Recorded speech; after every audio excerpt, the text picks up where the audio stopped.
ইনকিলাব মঞ্চের স্টেটমেন্ট হিসেবে প্রচার করবেন না। এবং আমরা এখনো পর্যন্ত জানি না যেটা কে করেছে, আমরা কাউকেই সন্দেহের বাইরে রাখছি না।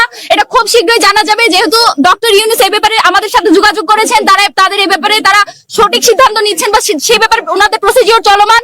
আমরা সেটা আগামী 24 ঘন্টা তাদেরকে টাইম দিয়েছি, 24 ঘন্টার মধ্যে তারা আমাদেরকে জানাবে। আমাদের ভাই, আমরা এখন শুধু এইটুকু আশাবাদী, যেহেতু আমাদের উসমান ভাই একেবারে জিরো থেকে একেবারে কার্ডিয়াক অ্যারেস্ট থেকে আল্লাহ তাকে আমাদের কাছে তার জীবনটা দান করেছেন। আমরা আশাবাদী যে তাকে সুস্থভাবে আমাদের কাছে ফিরিয়ে দিবেন। এখনো পর্যন্ত তিনি আশঙ্কা মুক্ত নন। সেই জায়গা থেকে আমরা আপনাদের কাছে সকলের কাছে দোয়া করি, আপনারা দলমত নির্বিশেষে যারা মনে করেন যে বাংলাদেশের স্বাধীনতা সার্বভৌমত্বের সাথে উসমান হাদির বেঁচে থাকা জরুরি, আপনারা সবাই আমার ভাইয়ের জন্য দোয়া করবেন। আজকে আমরা আসলে এত কিছু বলার মতো পরিস্থিতিতে নাই, যেহেতু অনেক গুজব ছড়াচ্ছে, অনেক নেগেটিভ বিল্ডিং এর চেষ্টা করা হচ্ছে। আমরা মনে করেছি এগুলো আপনাদের কাছে ক্লিয়ার করা জরুরি, সেজন্য আমরা আপনাদের সামনে এসেছি।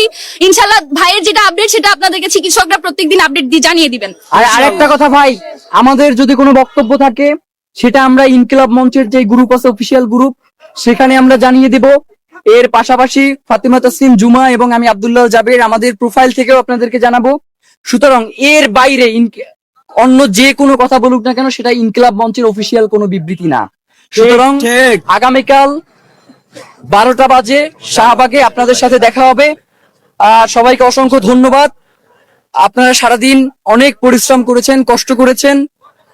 আমাদেরকে তো এই ইনসাফের লড়াই চালিয়েই যেতে হবে।